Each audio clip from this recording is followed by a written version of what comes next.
Help protect us from racism and xenophobia by becoming an I Love Black People ambassador today. Join on iloveblackpeople.com. No matter where you are in the world, join us today and get access to the I Love Black People network. Special thanks to Banneker Communities. Greetings, amazing, dynamic, wonderful. I love Black people listeners. Again, just welcome to have you here and to join us on this wonderful journey and appreciate everyone's contributions and adding and supporting what we're doing to literally spread the love and create and the world that we want to live in, really through technology and through our unity as a people. So we definitely want to use this time very well, and I know you're all quite busy.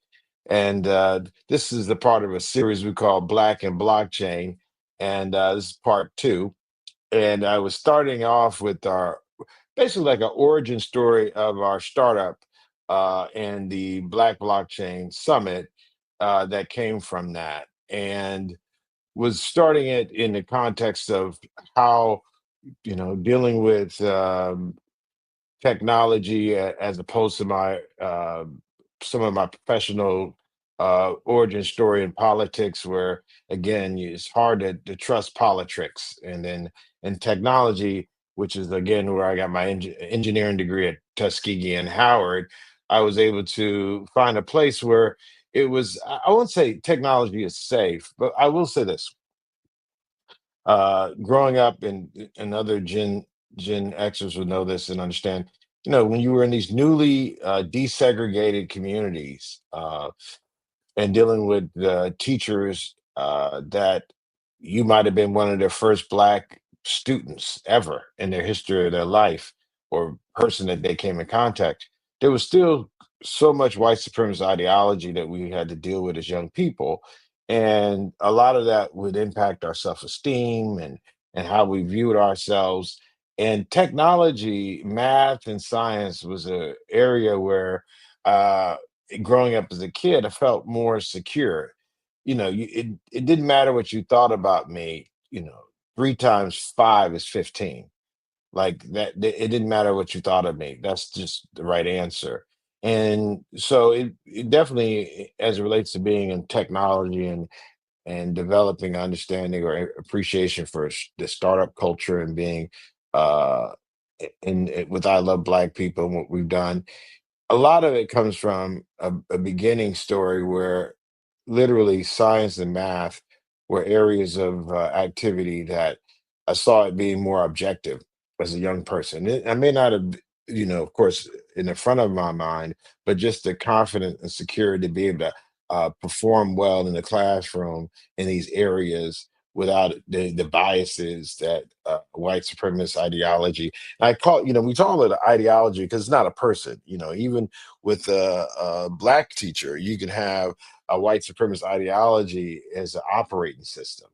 And we often talk about that contextually, that in segregation, we had schools where the hardware was really old, and we had hand down books and buildings that had been basically used and then given over to a very unequal Black community. And but those teachers were the software. So the hardware might have been very old and second-handed, but the operation systems in many of these Black schools were very amazing and made sure that young people were ultimately prepared for the world they were going to enter in a very, again, this is legalized racism and oppression under Jim Crow segregation. But with integration, you ended up having schools that were beautiful, buildings new, textbooks new, facilities new. However, the operating system was operating in many ways off of a white supremacist ideology, that there was one group of people just inherently better and another group of people inherently discounted. So that system, and again, I don't think our parents were naive. I think what happened was the United States made a promise after the 60s that they were going to do certain things differently. And our parents believed the government, and they may not have had much, but they had us, and they, in good faith, gave their children to a system that they were told was going to be reformed and different. In many ways, it actually wasn't. It became a system that took some of the more open, blatant white supremacist ideology and made it more sophisticatedly like a subterfuge of it. And still, you had, different things that were done to young black children as it relates to special education and just neglect and not engaging. And so, just to make it out of that and be thankful to make it to a HBCU where uh, our whole humanity could be embraced and appreciated, recognized. And I think that goes a long way in providing the foundation story and talking about getting into blockchain and getting into the technology and a startup with having the confidence to do so, to build like that. And even as many of you know, at Tuskegee, I even became student government president. I pledged a fraternity also while I was in college at Big Money Boxing Beta Nu, which is a city chapter founded at Harris Stowe Teachers College, another black university. And when you look at those stories, I was able to be around black men who were successful, who were in their own ways very ambitious, and that ambition can be contagious, and was very helpful in like giving me a foundation to know that again, not only was math and science through engineering, applied science, going to be something that was was the path of my life, and I wanted to be a part of that. And then, my father being in the military, it was one of those things where literally his moving around, and he started off as in, again, this is Vietnam. He was stationed over there in Southeast Asia doing Vietnam and then came back. And that opportunity created opportunities where he ended up going to college much later in life, got his degree, ended up being a computer analyst. And early on in our even in our childhood life, we had computers. We had an Apple IIe probably in 1983, 84. So even my high school papers, I was using word processors when other students were still typing. So in many ways, this black and blockchain space for me was something that came out of a lot of fertilizer, a lot of watering, a lot of pruning, a lot of real like toiling in the vineyard with people who cared about my development. From again, from a child to going through college, as well as in the early stories of my engineering career. So, those are the things that were the foundation. And again, I had worked at companies like McDonnell Douglas, which is Boeing, and that was a key area because when we talk about Bitcoin and blockchain, that technology is very different from being in like the defense industry. And I was literally working for companies that made weapons of mass destruction. And when the first Persian Gulf War came out, I said I had to go. I couldn't participate anymore, and that kind of did rub my family a little wrong because my dad was in the military, and I forgot to add that I had a full Roxy ROTC scholarship at Tuskegee as a possibility that I never took, and it was so crazy. I guess they call it a commandant, the person who was in charge of Tuskegee's Air Force ROTC actually was stationed Colonel Harris was stationed at Offutt Air Force Base at SAC headquarters in Nebraska, where they have like the missile, command all like a mile below the ground, like really some serious stuff when you talk about nuclear weapons. So this is part of the triad, as you were the Minuteman missiles and all that. But he was stationed with my dad, and actually his wife used to babysit my younger brother and sister. So my parents didn't have the money to send me to college, so they said at least you get the ROTC scholarship. And I just never was into the war thing. Like when I say wasn't into it, of course, growing up being a military family, you are exposed to like air shows. So I always had a fondness for aviation, airplanes. Of course, being in the military, military airplanes were the most prolific. And even studying war and studying when you're in school. so much of history is told through violence, this war, this battle. So I did have that in me, but when it came time for me to, as a career, I knew that I didn't want to pursue a career in violence or in war or the military. So, I think again, looking at paths of technology and how you get to Bitcoin, knowing that at the end of the day, you want to make sure that your technology that you're involved with is making a better way for the world. I accepted Jesus Christ as my Lord and Savior in 1988 at my uncle's church in St. Louis. And, it's one of those things where, whatever God you pray to, and I'm not one of those folks who tell you how, Muslim, Baptist, Buddhist, Hindu. I think, again, everybody has to find their way and their path. But, knowing that we're here with a calling is important, and that, you know, there's no two ways about it. You're going to either fulfill your calling or betray it. Like, that's the one thing we don't have choice in. You were brought into existence for a reason.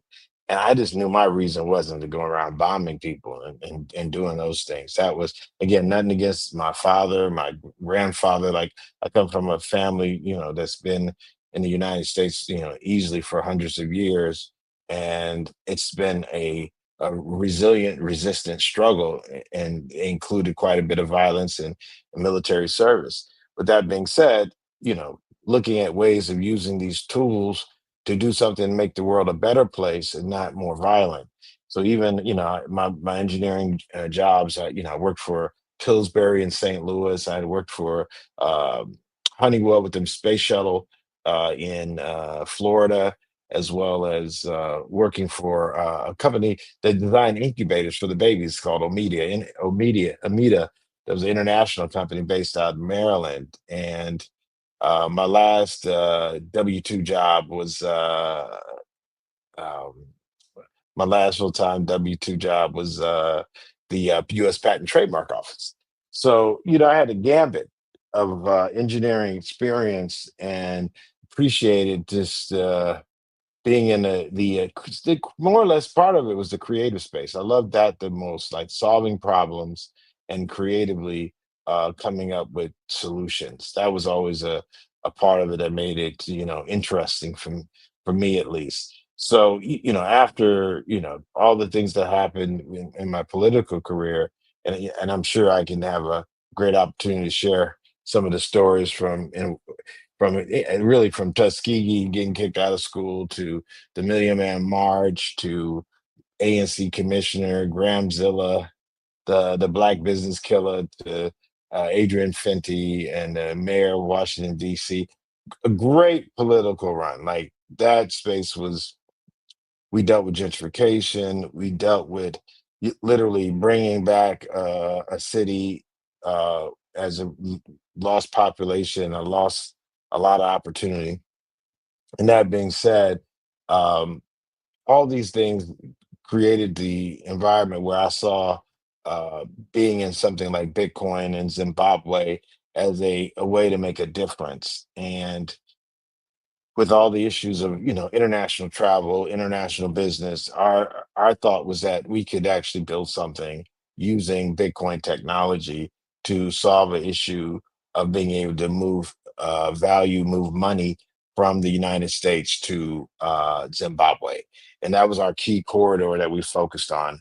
And, that energy is what literally led to so much of the work we did, because of just trying to make sure that we liberated or further liberated, our African continent from the stranglehold of colonialism or neocolonialism, or how you want to call the current system of oppression that's not based on anything that's based on fairness or what's best, but based on a old model of violence. And so, using Bitcoin, we saw that as a way that we could actually change the way our people were able to interact with each other, and use Zimbabwe, which had gone through again sanctions and had gone through a successful liberation struggle against the violent, savage Rhodesians. and then had been betrayed by the Western world and the Lancaster House Agreement in 1990, and still was like doing their best to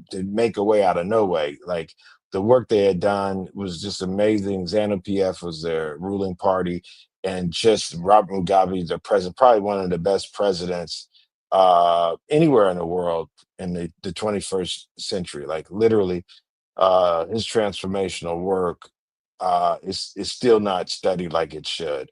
And he was definitely one of the inspirations when my co-founder, Christopher Mapindera, who's a Howard grad and a Zimbabwean, literally his courageous ability to go, literally, a armed liberation struggle where they literally, dropped out of their jobs, dropped out of college, and fought a actual hot war against invaders that had been there for 100 years that thought they were going to stay for another 100 years. As a matter of fact, Ian Smith, the uh, racist prime minister of Rhodesia, the racist country that was there, the colonized country, settler colonialism, said they were going to be there for another 100 years. Well, that didn't end well. That what is it? That post didn't last well. So, having that as a backdrop of inspiration for our work in Zimbabwe, that people had literally given up blood to get their sovereignty back, to get their freedom back, was really something. I would oftentimes think about it in context to our American struggle of liberation, and, slave enslavement, and how much of what we did included our resistance, uh, sometimes violent, oftentimes nonviolent, but resistance all the same. And then I would just pose that with the armed struggle that many African countries had, where they literally took the ideology and concepts and put them into action.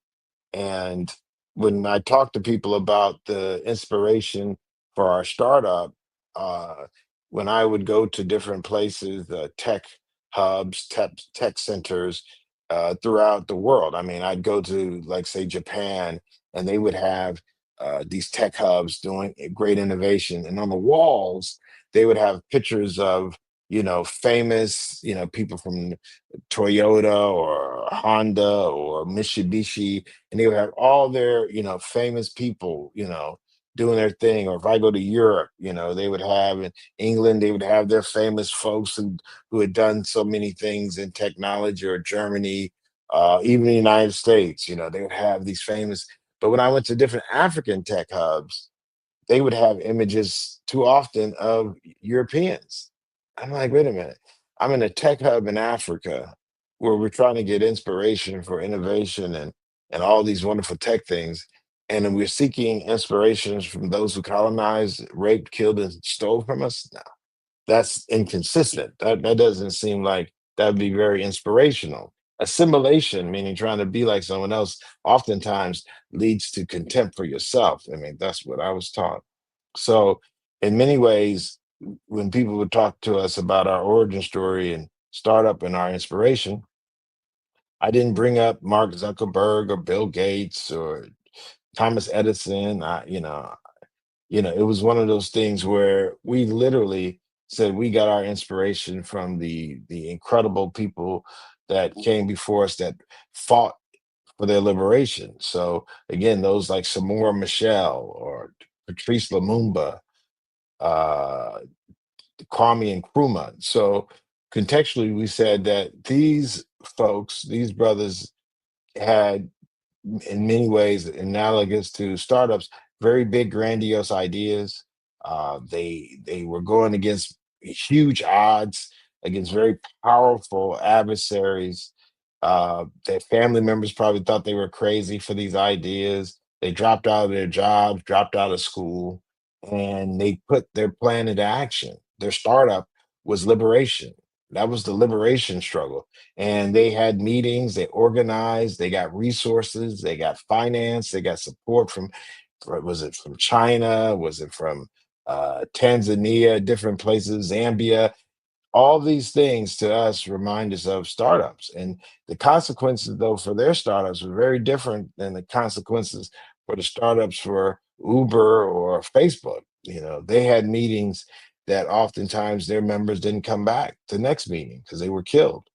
And we saw inspiration in that if our uh, ancestors, our forefathers, foremothers could fight and resist oppression with the consequences of death, we could fight and defend and protect our people using technology.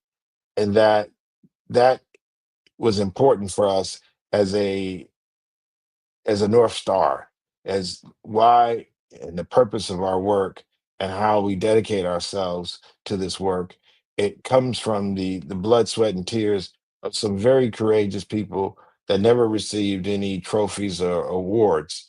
As much as we talk about our heroes, there was so many faceless, nameless people who actually stood behind them and did the work to make sure that these lofty ideas were achieved through their execution. And when it comes to having a startup or being involved in technologies like Bitcoin or blockchain, it's one of those things where, again, we have to have purpose. It's not just us being in technology for the sake of technology. We have to be relevant to the issues of our people. And when we saw Bitcoin blockchain, we saw an opportunity to build in a system where it was no longer controlled by the colonial monetary banking financial system that literally made its money by raping, killing, and stealing. Where we saw, companies like, J.P. Morgan, or looking at the Barclays. These folks made their money in ways that are crimes against humanity. I mean, you might go to their Wikipedia and it's probably cleaned up by now, but Wall Street's first commodities were people, were our ancestors. So it's not that I disrespect the people in Wall Street now, but I know the source, I know the origin story. So when people talk about Wall Street or talk about these banks and the system, I think there's so much that's factual said, but so little that's contextually said to help us understand, you know, how do these things relate to us and our story, and where we are in our condition. So we need to be very clear that when we're, talking about how we're going to get our people out of these situations that we find ourselves in, we're born into, that we want to make sure the use of technology is relevant. And when we deal with Bitcoin, we saw it being very relevant because the current banking system in Africa was not created by African people. It was definitely created by the colonizer to control and undermine the masses of our people, regardless if they were so-called colonies anymore or liberated. The financial system was still colonized, and that was something we saw that Bitcoin had as an alternative to that system because it wasn't rooted in the Swift banking system. It wasn't based on the US dollar, and that we could actually move value at the speed of the internet. And we saw that as something to help leapfrog. One of the expressions that was often used when we were starting off was that, oftentimes there were people who did things, what they call invention. Necessity is the mother of invention. So much of the things that we've seen change in the world came through necessity, not just people chose to do it out of, frivolousness, but literally was needed. Well, we said, well, if necessity is the mother of invention, we really said, well, desperation must be the father, because literally in Africa, we saw how the mobile phone system helped leapfrog many of the communication issues ahead of many of the things that were going on in the West because of the need for communication, and the infrastructure from the legacy copper wires and telephone poles just was not adequate.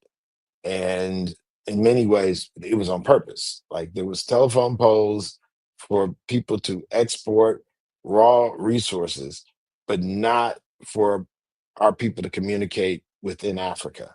The system of creating a Pan-African unity was undermined by the fundamental communication system.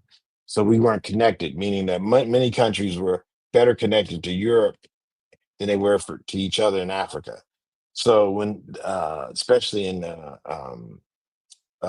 Kenya, when they came up with M-Pesa, and they were able to not just use the phone for communication, they were able to use the phone and use the phone as a store of value, as basically as a bank, and people were able to exchange basically phone credits that had an equivalency to money using their phones.